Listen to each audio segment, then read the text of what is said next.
And my favorite celebrity in the neighborhood, He because wrote he belongs this to topic. the present film. Finally, somebody asking this question. Yeah, by the time I was Awestruck by all maybe this, 12 or or 13, I started to realize that these people aren't in succinctly. everybody's neighborhood. We're going to talk about this more tomorrow night when we do the John Ford panel, and we can go into more depth on that. The topic we've been given for tonight is famous Hollywood families, Hollywood dynasties, and we're well represented on that score. So I'm going to introduce my panelists from, let's see, that's stage right. We have Dan Ford, who is the grandson of John Ford, who directed this movie. He's also the author of an excellent Ford biography called Pappy. Next to him, we have a very familiar face to many of you, especially those of you who are fans of Turner Classic Movies, Ben Mankiewicz.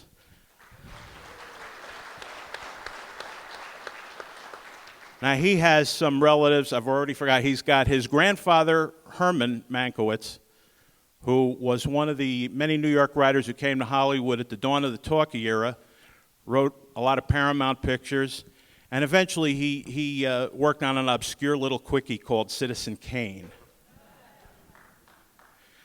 Then we also had Joseph L. Mankiewicz, who, if he had only made one picture in his entire career, the fact that he was responsible for All About Eve would certainly earn him a place in the Hollywood pantheon.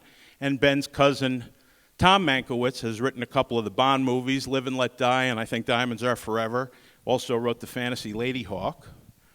And Ben is carrying on the family tradition by bringing classic movies to a whole new audience via TCM and its related activities. And then, of course, next to me, we have a fellow who is familiar to those of you who've been coming here for a few years. His father was the great director William Wellman, who his Yellow Sky, which was shot up here, is one of our perennials here at the Film Festival. He also did one of the all-time classic westerns, The Oxbow Incident. But, of course, he's responsible for a lot of great films. He directed the classic air war drama Wings in the silent era, and a lot of my personal favorites, including a lot of his early Warner's talkies, including something called Wild Boys of the Road, which may be a favorite for reasons you can discuss. Mr. William Wellman, Jr.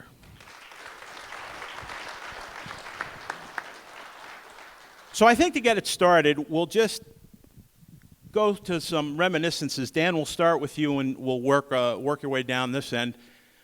What effect, to what extent was the fact that you came from a famous filmmaking family, did it have not only on your life, but on your own tastes in films, on your own appreciation for the industry?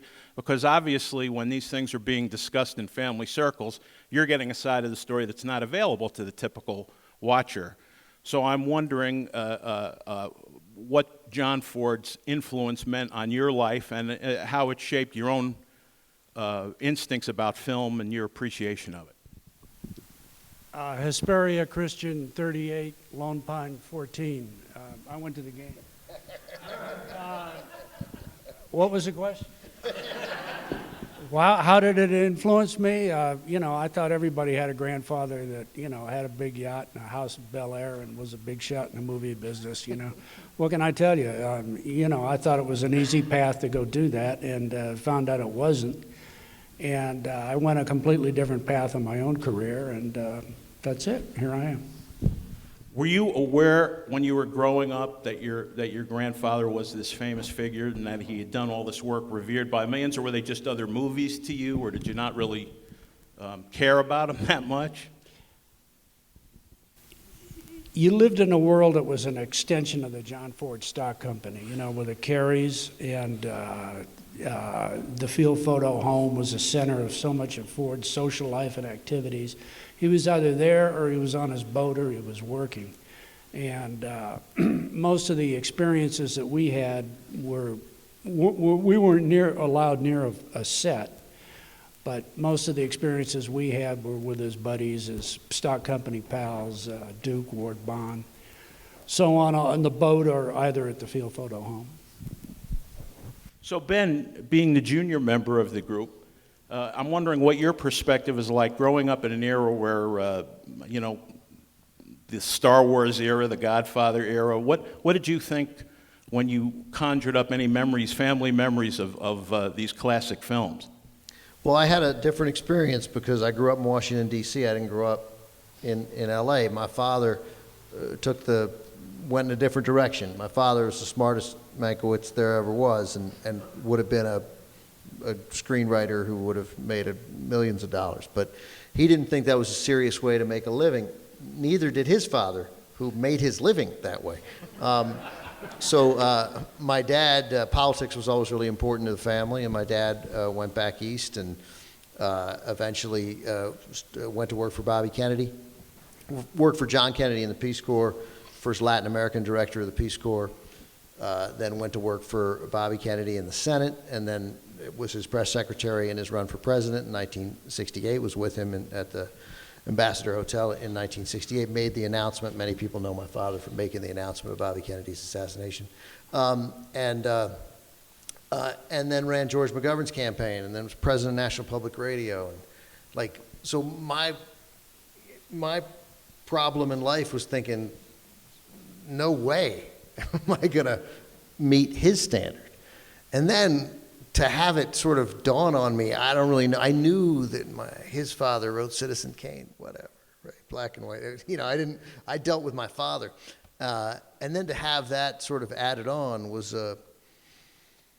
you have to reconcile at some point, okay, I'm never living up to this. And I could still have a pretty rich, good, successful life, but I just have to sort of take myself out of the pressure that could easily flow from that, even though my father never put any pressure on at all. Now, did he show you any of these films or steer to him on TV and say, hey, this is part of the family legacy? I mean, I knew about it because they talked about it, and he would, he would have corrected you when you said, had something to do with Citizen Kane. He would have said, Ed, he wrote Citizen Kane. He wrote every single word of Citizen Kane. Yeah, that was beaten into our heads, but I didn't, I get it. I knew it was, I went to LA in 1988, not to move, to visit. I'd only been once before, and I went to a party, and somebody introduced me at the party, like Ben Mankiewicz, and they said, of the Mankiewiczes? And I go, yeah. And he clapped his feet together and bowed. I was like a junior in college. He bowed and he goes, Hollywood royalty. And I was like, whoa, I got to move out here. I got to get out of here fast, man. So I'm sure somebody would ask this from the audience, but I'll ask it right now. How then did you get the job at TCM, and what has it meant to you to be surrounded by all these films, and has it put your own family's work in a different context? Oh yeah, I mean, yes, the rest of that story is, of course, it has now. I got the job the way people used to get jobs. Like I got like an interview and a callback and another interview. I earned it, and but the gods were shining that day, because reading a teleprompter and telling a story, I've gotten okay at it, but who cares? Like, it's not that big a deal. So the way the job was presented to me in the beginning was that Robert Osborne was that guy, and on weekends what we're going to do is we're going to introduce you, and you're going to have Bill come and talk about Wings, and I'd interview you. And we were like, that's what we'll do. And if we can get the filmmaker himself, great. If it's his son, terrific. If it's a cinematographer, terrific. Screenwriter, we'll get some. And so I auditioned for that and had to compare The Magnificent Seven, oddly, a movie that's out again, to The Seven Samurai. And so I prepared for that and then had these conversations, and I was good at that. And then it occurred to them sometime before I got called back for a second audition that was going to be an impossible job to fill. Like, they couldn't possibly do that 3 movies on Saturday and 3 movies on Sunday. It was just too hard, and they gave up. And they were like, all right, we'll just do what Robert does. And by then, I was only one of 4 guys left. And then I got lucky. It's funny, real quick, I had the second interview. I did well, and I went home, and I failed so many auditions that I knew I'd done okay. I went home, and I said to my girlfriend at the time, I'm not superstitious, but I said, I'm going to turn on the TV, and if the movie on TCM if a Mankiewicz has anything to do with it, I'll get the job. But if it doesn't, I won't necessarily not get it. I'm just saying, I turn it on, and we're dead in the middle of The Barefoot Contessa. And I'm like, I think my uncle wrote and directed it. So I think that would count. And of course he did, and obviously I knew, but I couldn't believe it. It was too good. And then, sure enough, 5 days later they hired me. So, Bill, unlike Dan and Ben, you had the experience of growing up right in the midst of Hollywood in a family where your father was working constantly, have a very long and lengthy career, and your friends, I assume, their friends, your parents' friends, were a lot of the Hollywood people. So describe what it's like growing up in that atmosphere, and how much of it seems common, how much of it is, oh, well, the Coopers are coming over, this one's coming over, that one's coming over. As a kid, were you awestruck by all this, or did you take it in stride because it had always been there? Ed, let me tell you what my neighborhood was like. These were the people who were living within 2 streets to the east and 2 streets to the west and 5 blocks north and south. There was Henry Fonda, Gary Cooper, Tyrone Power. There was Eddie Bracken. There were the Andrews sisters. John Payne, married to Gloria DeHaven. There was Jennifer Jones, married to Robert Walker, Lana Turner, and then starting down my street, we had Fred McMurray, we had Frank Capra, Nelson Eddy. On the next street over was Red Skelton, Peter Lawford, Bob Crosby, Bing Crosby's brother, Xavier Cugat, Irene Dunn, and my favorite celebrity in the neighborhood, Hopalong Cassidy. So by the time I was maybe 12 or 13, I finally realized that these people aren't in everybody's neighborhood. So they were always coming. Their kids were my friends, some of them. That's the way it was, and my dad would take me on the sets and locations. I was here for the entire shoot of Yellow Sky. I was in Durango, Colorado for the entire shoot of Across the Wide Missouri. I went fishing with Clark Gable. It was all around me, and I really thought everyone had these people in their neighborhood. You must have had great garage sales. I love to go to those. Well, at what point did it, I mean, how did it shape your experience knowing these people on a personal level and seeing them on the screen and later on television? I mean, what did it mean to you? How did you connect that? How did you make that connection with this is the real world and this is the cinema world? It was just magic to me. The first set that I went on was Nothing Sacred, and Carol Lombard held me in her arms. I was 6 months old, so unfortunately I have no memories of that. But my first memory is Oxbow Incident. My father took me to the studio, and he had to shoot almost the entire film in a soundstage. We drove up, parked, they rolled up the door of the soundstage. I walked inside, and everything in that soundstage were things that I knew were outside. There was rocks and hills. There was a stream. There was trees. There was brush. And I was walking around. I remember looking at the rocks. I walked around the backside. They were fake. There was a stream here. I followed all the way to a great big hose, and I just looked around. Horses were in there and everything. And I thought, my God, this is the magic. And it was all magic to me. Every set I went on, every location I was on, I thought it was absolutely fabulous and had no idea and no thought, no dreams that I was going to be a part of it. Now, how did you reconcile the father who, maybe sent you to bed because you didn't eat your spinach with the father who was on movie sets bossing hundreds of people around? How did you make that connection? How early did you realize, wow, Dad's just not giving me hell, he's giving, he's working everybody else over? Well, my father was a taskmaster, and he was tough, but he was fair. Everyone understood the rules. Rule number 1, do whatever your mother tells you. He was supportive of us at all times. Yes, we got spanked, and we deserved it. I have 6 siblings, so we all have our stories about that. But he supported us to the absolute end. I mean, if I had a problem in grammar school with a teacher or a principal or a student, I would never tell him, because he would be down there on them if it was my teacher or the principal of the school, so I wouldn't tell him. We wouldn't tell him certain things because we knew he had our backs to the nth degree. He even, when he was shooting in town at studios, he would wrap at 5 o'clock, and he told Mother, have dinner on the table at 6, I'll be there. And he was there, not bringing his work home, but asking us what happened in school, what do we do, what happened with this. We never felt that he was gone. So he was there constantly. The Yeah. presence was... Yeah. Dan, getting back to you, since you had a much different experience, I'm wondering, when you began researching the book Pappy about John Ford, first of all, what was the impetus for the book? And secondly, as you were researching it, what insights did you gather, not just into your grandfather as a movie director, but as a person? You know, what did that mean to you, and how, if at all, did it enhance your own awareness of the family ties? Well, I'm amazed at Lone Pine because they're so much bigger than Hesperia Christian, you know, and I'm really disappointed, you know. There's one in every crowd. Anyway, what was the question?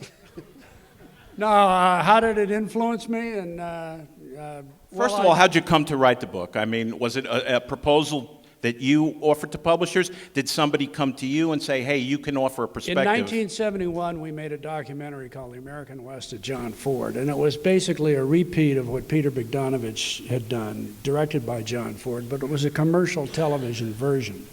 And the reason we made it was, well, we wanted to make some money, and because he had done this thing for Bogdanovich in the AFI, which was terrific, but he didn't get any money. He signed it away. So we did this as a commercial television venture, and it got me exposed to a lot of the older films that I wasn't familiar with. I was familiar with all the, you know, everything since Grapes of Wrath, How Green Was My Valley, so on, all the post, say, 1938 ones.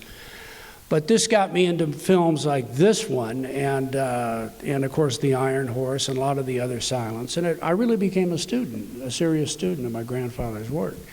And I started to, after we did that show, I began to understand the synergy and the reconciliation, the how of how he did this. Not artistically so much as, because I'm not that talented, but the business behind it. For example, this film that we saw tonight was an encore of The Iron Horse, which of course was a hugely successful Western. And this was shot in 70 millimeter, and it was widely distributed, but it came out at the wrong time because sound just was about to come in, and sound was on everybody's mind, and there weren't many theaters that could project 75 millimeter. So this film, as good as it was, it didn't make money. And as a matter of fact, it helped put William Fox in the bankruptcy court, and he lost control of the Fox studio, and this film is one of the reasons, unfortunately. There's a great story about the baby, but you don't want to hear stuff like that. I think they... Okay, the baby... I don't think the crowd wants to wait till tomorrow for that. Save it for tomorrow? Okay. No, they don't want to. No, go ahead and tell it. Yeah. Okay, well, the money shot in that is obviously the land rush scene, and the money shot within the money shot is when the baby gets set down in front of the onrushing horsemen and wagons. Well, there was a couple there, an extra, that actually brought their baby to this film, and it wasn't scripted. And John Ford, being the nice guy that he is, he talked the couple into, "Can I borrow your baby?" And then sent the couple off somewhere, and then he had, the prop man on the show was a guy named Lefty Huff, who went on to become the head of production at Fox, and his son succeeded him as head of production at Fox. So Lefty Huff is on the running board of a car. I don't know what kind of car it was, but it had a big running board, and obviously it had a big engine. And it was set up for a left-handed man, which Lefty Huff was left-handed. So just on the right time and the right cue, he reaches down. There's no, you know, this was for real. I mean, there's no rear screen projection. There's no CGI or anything. There's a kid on the lake bed in front of all these horses and wagons. He reaches down and he grabs a baby, and the baby's got a little strap on him, a harness, and he reaches down the frame and grabs a kid. And I interviewed Lefty Huff about this, and he told me, I asked him, I said, what would you have done if you hadn't have picked up the baby, if you'd have missed? And he said, I would have fallen on the child. You would have what? He would have fallen on the child. I would have gone down and covered the baby, you know. Wow. You know, I'd forgotten about the baby shot until I saw the movie again this time. I now remember when we screened this with George O'Brien in 1979, there was an audible gasp because our people knew enough about movies to realize that was not rear screen projection. That was done before the technology had been perfected, and everybody gasped. And after the screening, one very irate older woman who was the husband of one of our film collector buddies came up to O'Brien and shook her finger in his face, saying, you know, you should be ashamed of yourself putting a baby in that kind of jeopardy. And he said, lady, I was 300 miles away. I had nothing to do with that baby. You can blame John Ford for that. And she said, well, where is he? Ben, getting back to you, at what point did you take a serious interest in these films, and did you study them, and did you have access, did your family keep memorabilia that was available to you, maybe shooting scripts or things like that? No, we're the least sentimental family in America.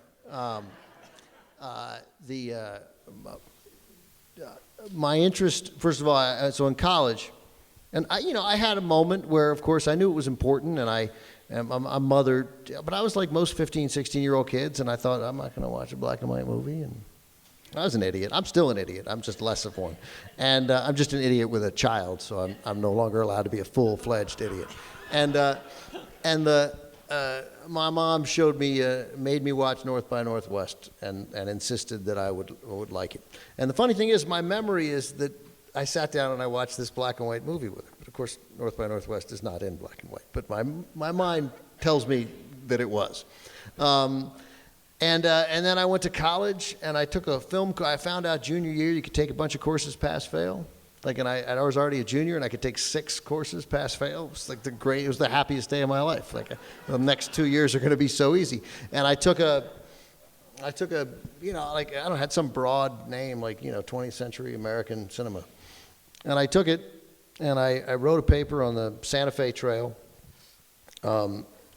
With Errol Flynn's in that movie, Ronald Reagan's in that movie, and it was clearly about John Brown, and John Brown was clearly Hitler because that movie I think it was 1940, I think, yeah, and I wrote a paper on it, and I was like, all I got to do is get a C. This is fantastic, and I got the only A+ of my life, and I first of all, I just remember the pain of realizing I'd taken the course pass-fail when you just got an A+.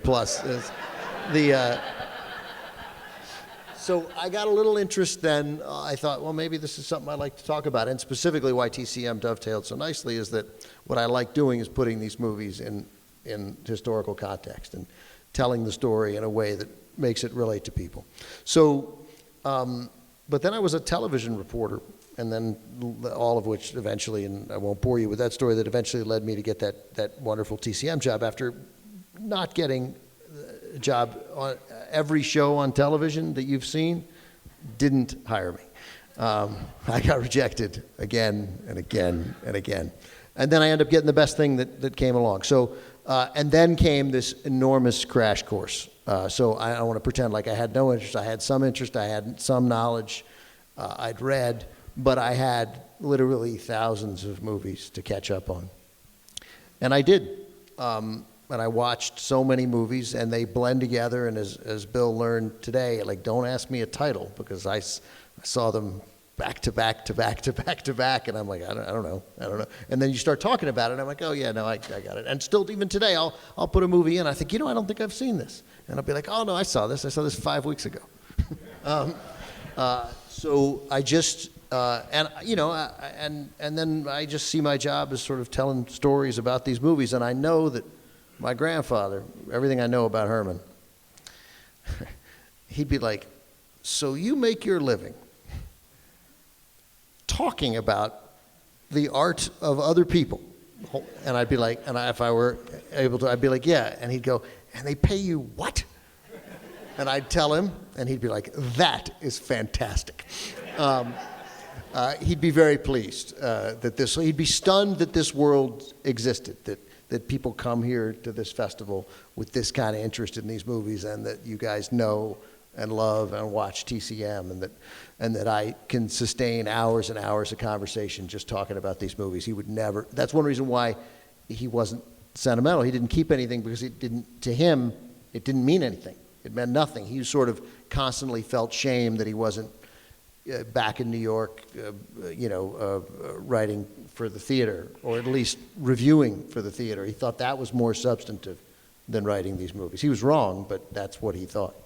Well, that whole generation of writers who came at the dawn of talkies, when the silent film scenarists with their hoary old plot formulas were kind of out, and everybody wanted dialogue and the sophistication of Broadway shows.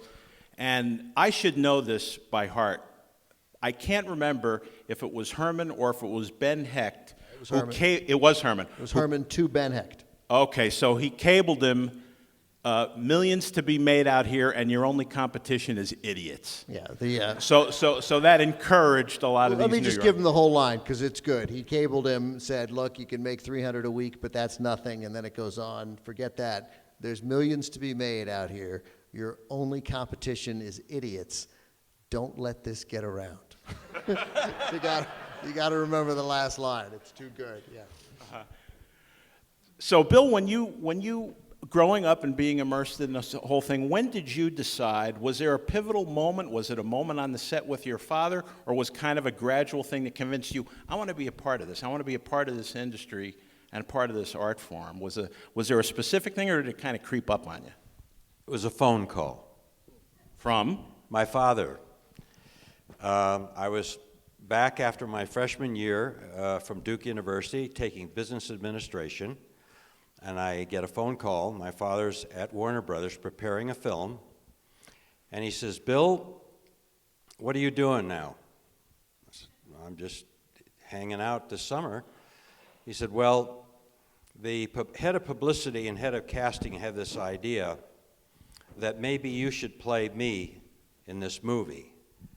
And I said, "Play you?" He says, "Yeah, the movie is about the fighter pilots that I knew, the guys, the buddies that I had in the First World War, and I'm one of the characters.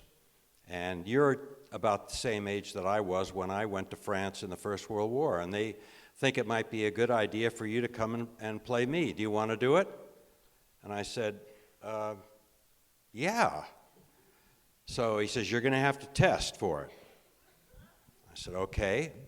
So he gave me a scene to learn, and I went and I had to do it live in front of Jack Warner and all the heads of everything at Warner Brothers and my father.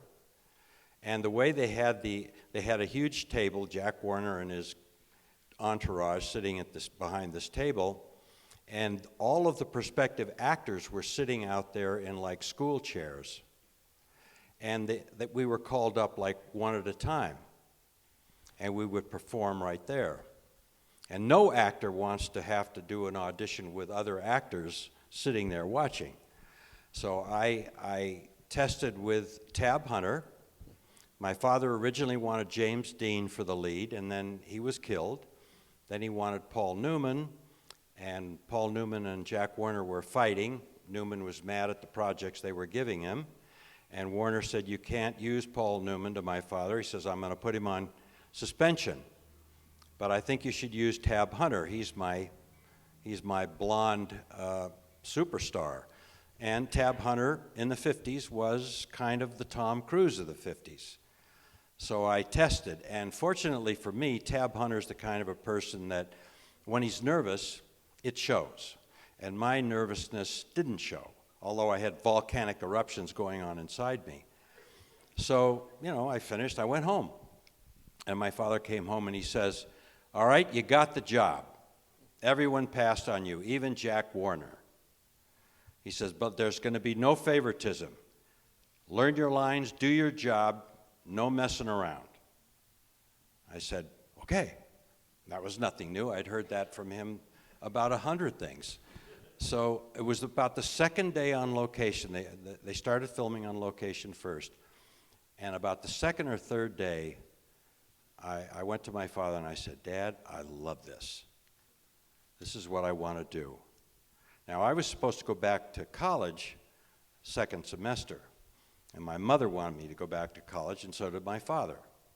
Now, neither of them went to college. My father was kicked out of high school. My mother had to quit school during the Depression to try to get work, but they wanted me to go to college. So it was amazing to me. My father, like the first time, he supported my decision, and he even he told Mother, he says, no, Bill's going to do this film. He'll go back to college second semester. It'll be good for him. He'll have some money, you know, for college. It'll be a good experience.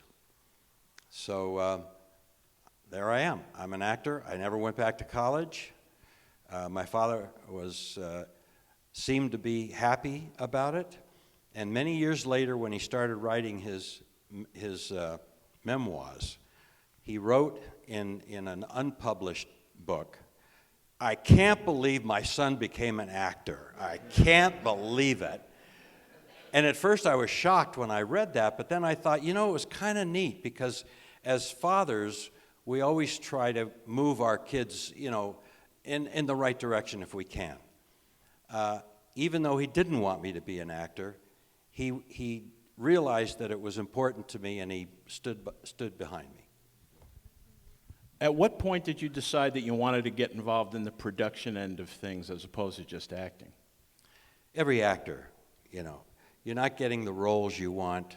Well, I'll make my own movie and I'll give myself the role. Every actor has this in their mind. And I tried doing some producing, and I did do some producing.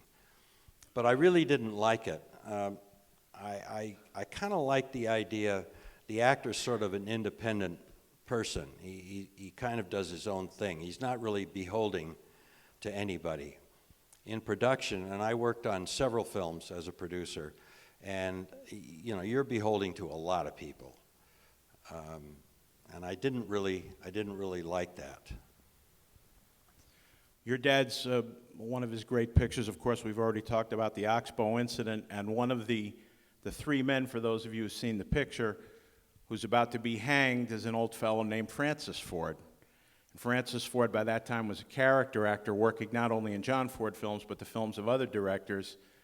He himself was quite a star in the early days. He was a director. He started working for Thomas Ince way back in the Nickelodeon era. He went to Universal, and with his partner Grace Cunard, who not only was the female star, she also wrote and even directed some of their shorts together. They were a very powerful box office team at Universal in the early days. So Dan, I'm wondering, as you were researching the book on John, who of course went to work at Universal on some of those early films, I'm wondering what you found out about the family that you never knew. Were there family legends that had been kept from you that you found out while you were researching this book? Anything exciting that made you understand more about the family? It was a close family. It was an Irish immigrant family. His father had been a saloon keeper in Maine. And Maine was the first Prohibition state. It was the home of Neil Dow, who was the father of Prohibition, or the mother of Prohibition. And he ran several illegal saloons in the waterfront area of Portland, Maine. And most of his customers were, of course, Irish and other immigrants who worked the docks or who were seamen off the ships. And that's what he did. And it was a family business. You know, they had several saloons. And the oldest brother, Pat, he always stayed in Portland, and he was always, he was like the character that in My Darling Clementine, when Fonda says, Mac, you know, you ever been in love? And J. Farrell McDonald, he plays a bartender. He says, no, I've been a bartender all me life. But that was his brother, you know, he was that kind of guy. And anyway, they were a close family, and a lot of them came out here. And a lot of camp followers came out here. A lot of the ladies in the family came out here and worked in various capacities in the business. Interestingly enough, one of John Ford's favorite nieces, Cecil DePreta, she went to the Philippines as a representative of the Max Factor makeup company, and she had a big job out there, and she wound up being interned by the Japanese in World War II. I don't know how I got off on that, but a lot of the family followed him from Maine out here and went into the business. His brother Eddie was the first AD on this movie, and that's it, you know. So when you were researching, was there anything that you came up that really startled you about the family in terms of their relationships with other people or the dynamic that existed between them? Anything that really surprised you based on what you may have known about the family before? Not really, but I know that Eddie was older. You mean, there were three key players in the business. There was Francis, who was the initiator. He was the one that came out here first, and he had been in theater, and he was a professional actor who gravitated to Hollywood and became a film actor. And then Jack and his brother Eddie, they followed him out, and they all worked together. The dynamic. Eddie and Francis were older brothers, and Jack was the pushiest, most aggressive. He was the youngest of 13, of which about 9 survived, which is pretty good in Maine. How much older was Francis? Francis must have been about 15 years older. Francis, the oldest one was Pat, who never came out here, but Francis was number 2 or number 3, and Eddie was like number 5, and Jack was number 13. He was the youngest, and he was also the smartest, but Francis spread himself too thin. He was an actor, he was a producer, he was a writer, he was partnered with Grace Kennard, he wanted to buy a studio, he wanted to do this, he wanted to do that, where Jack Ford was more focused. Jack Ford just wanted to be a director. He just wanted to make movies. You know, he didn't want to own a studio, he didn't want to control a library, he didn't want to do this, he just wanted to be on the set and make movies, and he always was like that. You know, he was happiest down in front of the camera saying action and telling other people what to do. Eddie wasn't as ambitious. Eddie, of the three of them, he was the most scholarly. He was always the one that they would ask, would have Lincoln, Abe Lincoln, would he have really said that? You know, Eddie would know. You know, Eddie was just a voracious reader, and he was the most academic of the three. Ben, even though your experiences were considerably different growing up, now that you've been working for TCM, you get to interview not only people who worked on these films, but other historians and people who've studied them. I'm wondering what you've learned about your family members that has come as a surprise to you, if anything, that you didn't know before you started working with TCM.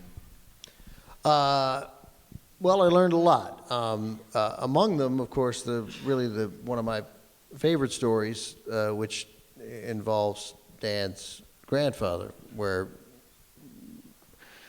he saved, Joe Mankiewicz's stewardship at the Directors Guild in like 52, something like that, but right in the middle of the loyalty oaths. And Peter Bogdanovich, there are a lot of versions of the story. Peter Bogdanovich, I think, tells it best.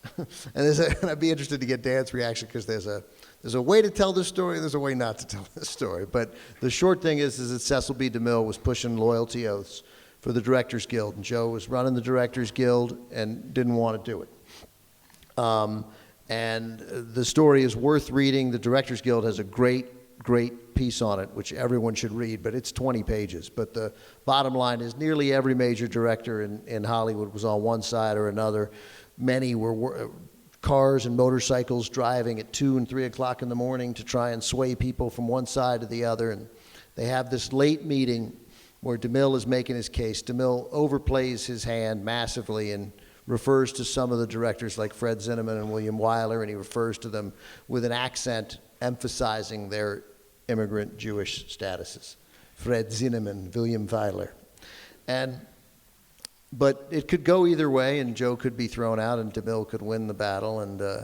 But everyone's waiting for one director to speak, because there's really only one director who could settle this, and then John Ford has been sitting there, as Bogdanovich tells the story, with his hat, scowling most of the night. It's 1 o'clock in the morning, smoking a pipe, right? Pipes, right? And then finally, talks go back and forth, and then finally, John Ford stands up. And according to Bogdanovich, it has to be said like this. He goes, yeah, my name's Jack Ford, I make Westerns.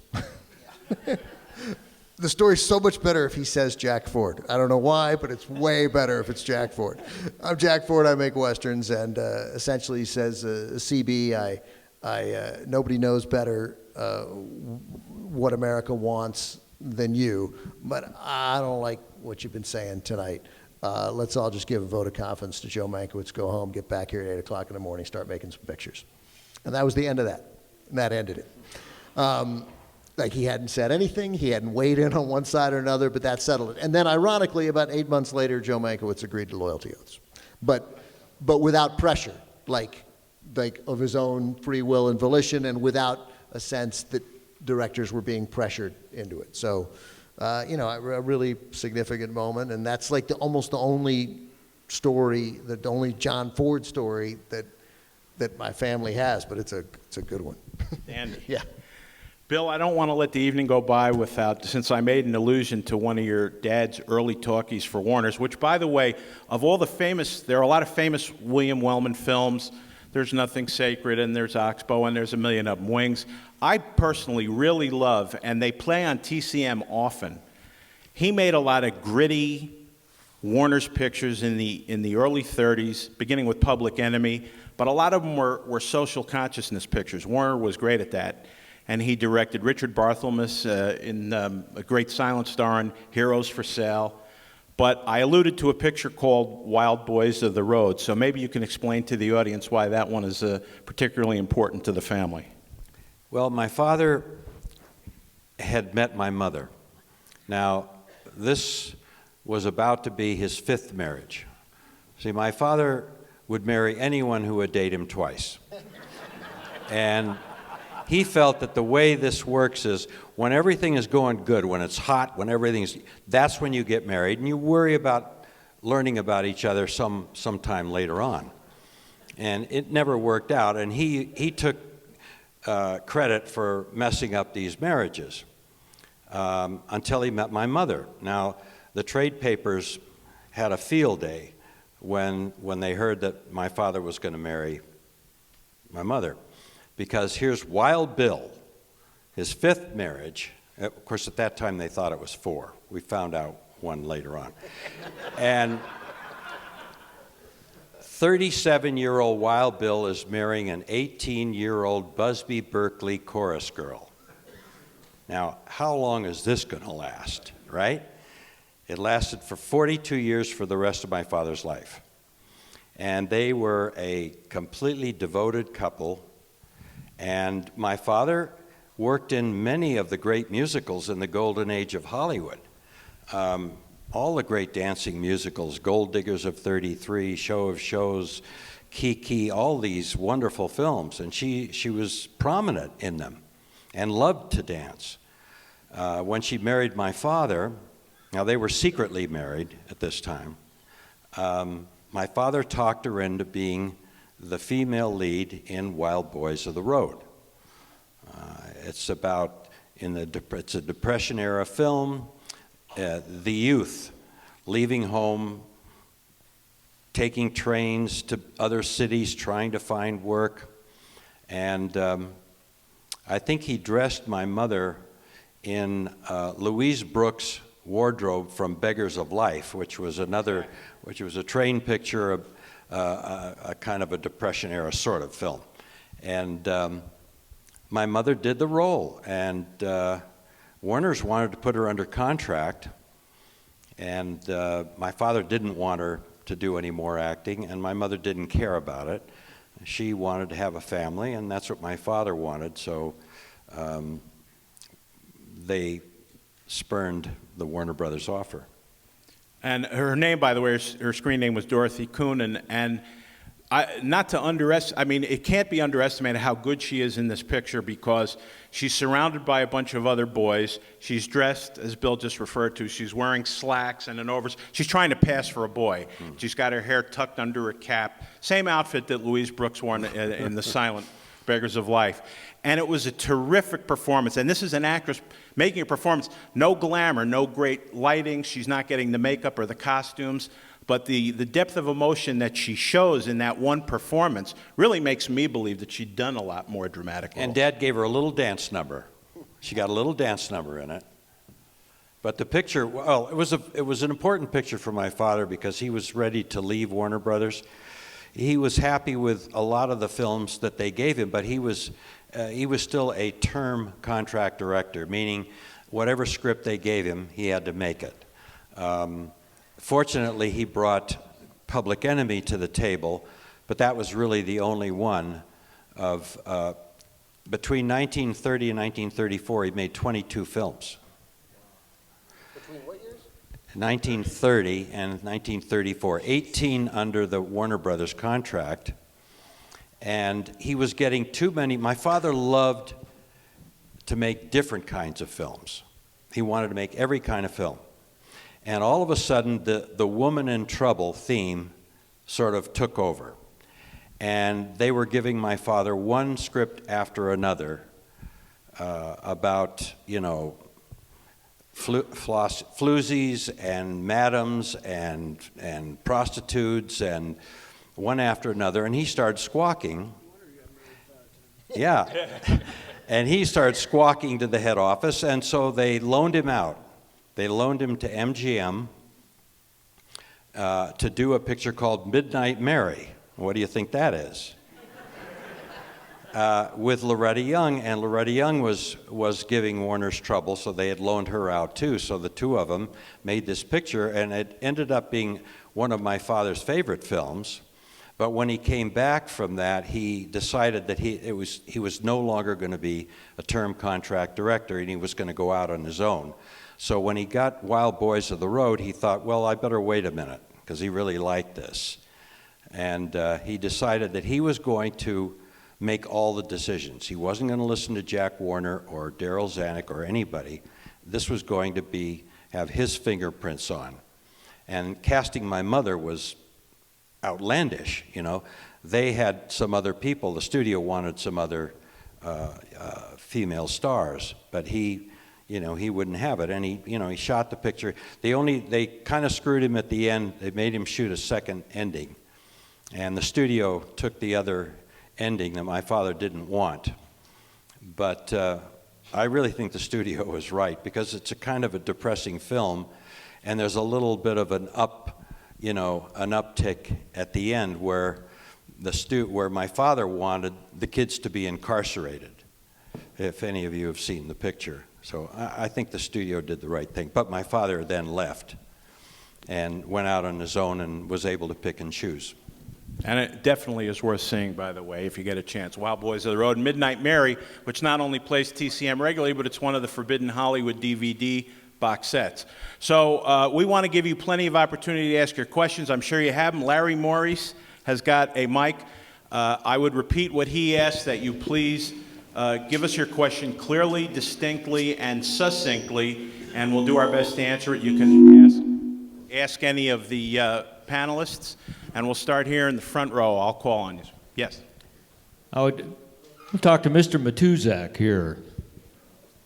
This is a question for all three of the panelists. Your personal favorite Western feature-length film, number one, and number two, your personal favorite barroom fight scene in perhaps a different film. Did everybody hear that? Question is, what's your favorite Western and what's your favorite barroom brawl scene? Dan, you want to start that? My favorite John Ford film is not a Western. It's They Were Expendable. I'm sorry. I apologize. I'm a boat guy, and I get nervous when I get more than 10 miles away from the ocean. I only like horses when they win. I apologize. It's a weakness. I don't think he was just meaning John Ford, though. I think your favorite Western, No, right? Is that I what know. you wanted? I'm thinking. There's so many of them. Everybody says the Searchers, but that's too obvious. I like My Darling Clementine, I just really do. My favorite barroom scene would be, well, it would probably would be from A Quiet Man. It's not a Western, but it's just this ongoing fight scene. It's the whole money of the whole movie's built up gearing towards this fight. And it's terrific. Just because we just started talking about our favorite John Ford movies, I have a crazy favorite John Ford movie, also not a Western. It's The Last Hurrah with Spencer Tracy, which is just so great. Look, one movie we're showing here, and I'm not saying this just because he's sitting here, but no question, the Oxbow incident. First of all, it's like 78 minutes. And any movie that's under 80 minutes is okay by me. And then, I'll be honest. I'll go 92, Unforgiven. I can't. That was that's a movie that I could have mentioned that made me reevaluate every other Western I'd seen. But by the way, that said, I think my favorite Western's Ride the High Country. But Unforgiven, I didn't see Ride the High Country except because Unforgiven made me think, maybe I should revisit these movies. I was, 25 then. So that made a big, and I don't have any idea about barroom scene. Although Unforgiven's got a good barroom scene, ends with Gene Hackman getting shot in the face. Yeah. Shane. That's a solid pick. I've seen it so many times. My wife forbid me to put it in the player anymore at one time. I mean, I can look at that at any time. I absolutely love that. And that qualifies for both, the barroom brawl yes, and I'm going to Best say Picture. that's the barroom fight. And I love The Searchers, and I don't really have a number 3 because there's so many Westerns that I like that I'd have to sit down and really study to come up with others. But Shane and The Searchers are my 2. Nothing wrong with those. Okay, another question. Larry, we've got someone right here.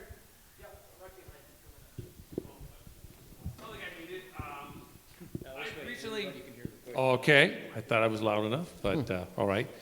I finished a book a while back, and particularly for Mr. Ford, but for the other folks here on the panel, it was 5 who came back, and it was about directors, and it was about the experience of these 5 directors that probably everybody in this room knows about, and their experience with the impact that World War II had on them, and their service, and how it really changed their lives and the dynamic of their films after they went through this experience. And if people Great are book. familiar with it. Great book. Is there a question in here somewhere? I want to hear what they thought about that book. Great book. Ford, Weiler, Stevens, Capra. Houston, and Capra. Yeah, it just was terrific. And what's staggering today is these men, over draft age, would take time out of their careers. They were at the peak of their careers. They were at the top of their money-earning potential. And to take time out and go work for Uncle Sam for $200 a month, And what they did for the war effort in terms of the propaganda effort and help mobilizing the country and educating troops and everything they did is just outstanding. Netflix was trying to do a show on that. I don't know what happened to it. Probably in the current climate, it's not desirable, but maybe someday somebody will do a cable show on it. Now, Dan, your grandfather did some incredible work on his wartime films. Were you familiar with those at all before you started researching? You couldn't be the book? around John Ford and not be familiar with his war record and his war films and the Navy and everything. His Achilles heel was the military, and it was the Navy. He would drop, no, I'm not going to make that movie. Tell Duke I'm not available. And he'd run to Taiwan and make a stupid documentary for the Navy. I mean, he would do anything for the Navy. It was really, it was outstanding. I mean, it was. And by the way, George O'Brien was a Navy man. He's the only man I ever knew personally who served in World War I, World War II, then went in the Korean conflict as part of the Naval Reserve, and also did a tour in Vietnam. That's pretty amazing. Let me just say quickly, one of the best thing I have done at TCM was a 5-part series. I think it aired in late 14 or early 15 with Mark Harris, who wrote 5 Came Back. And each we devoted a night to each director, and it was some of the movies they made before the war, the movie they made immediately before they went to serve, immediately what they made after, and then the documentaries that they made. It was a seminal experience for me to talk about that, especially two of those guys, Weiler and Capra, immigrants who were determined to sort of contribute to the war effort, and changed them dramatically, changed their films, but nobody got changed more. You mentioned Shane than George Stevens. I mean, the movies that George Stevens made before the war it's like two different directors, two incredibly talented directors, but just completely different. And what he saw, specifically at the concentration camps, completely changed his perspective on what movie making could be and what it should be. And that day I spent with Mark talking about that book and those directors, by far the best thing I've done in 13 years at TCM. You big-footed Netflix. That's why they didn't make it. You beat them to it. Bill, how about you? What are your feelings on these films, the wartime films? Have you read that book? No, unfortunately, I haven't read that book. But of course, my father was in the First World War. He had just been kicked out of high school, and he told his parents, "I'm going to France." America was not even in the war, and he said, "The reason I'm going, it's either war or jail." And off he went, and he became a decorated fighter pilot in the Lafayette Flying Corps. And that experience really possessed him throughout his life. I mean, he made 11 films of aviation, but all of his films harken back to those young pilots that he knew, and he went to war with other friends from his neighborhood, and he met other friends when he was over there, and nearly all of them were killed. He was shot down. Yeah, he was shot. Well, he had 6 major air crashes during the war, and the 6th one sent him home.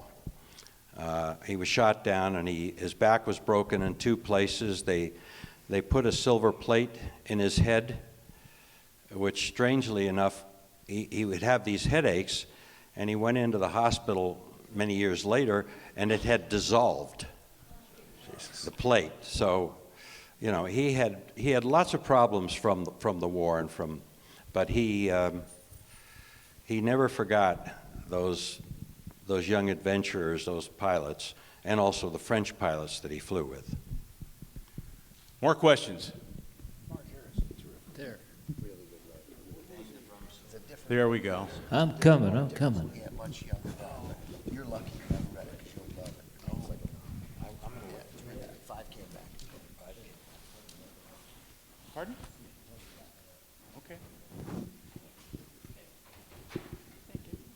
So, Ben, Yes.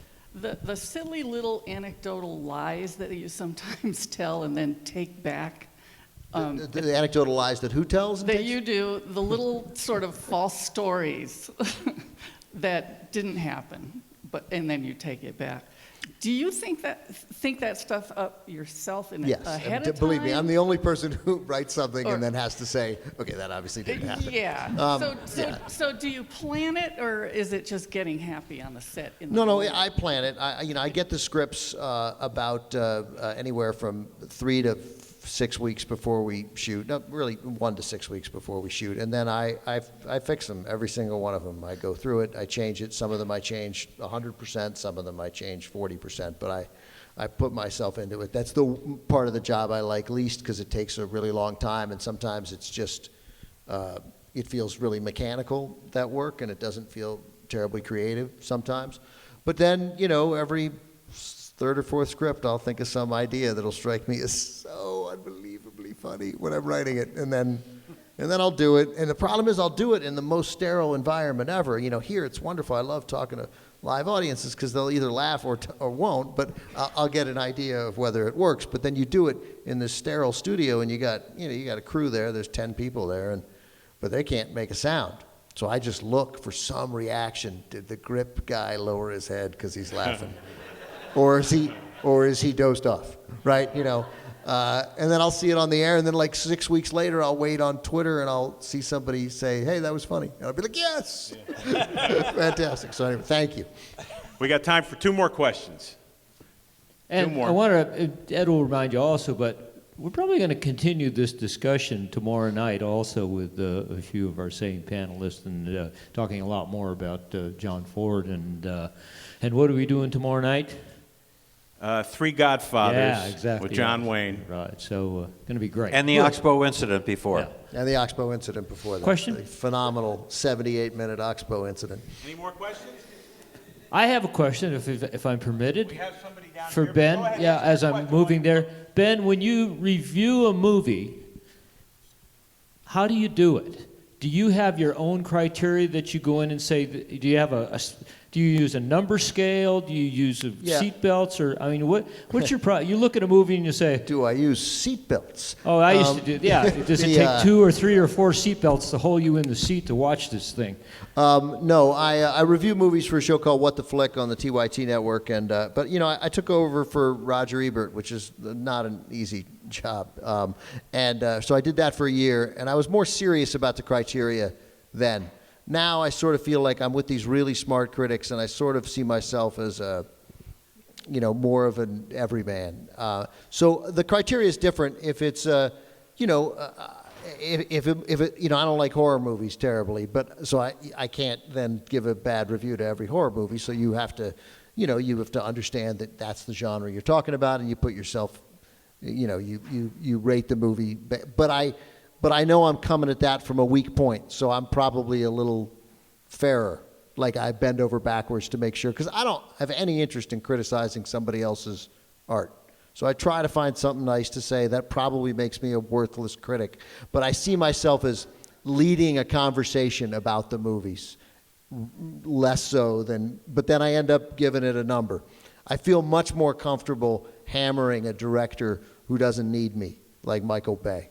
Like I'm comfortable giving him a 0 because he doesn't care. But when we get a first-time filmmaker who's put their heart and soul into something and it doesn't work, that's a very tricky spot for me. So I will try to find something good to say and then give it a bad number, but it's tough. I don't.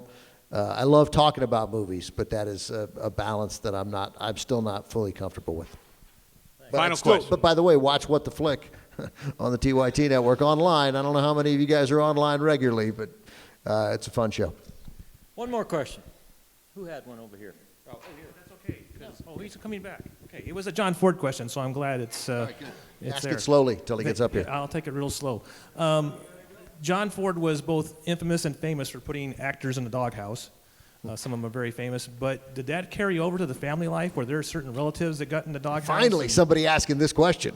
Like, was he the worst grandfather ever? Was he as tough on the family members as he No. was on the actors? No, not at all. He was tough on his son, my father, but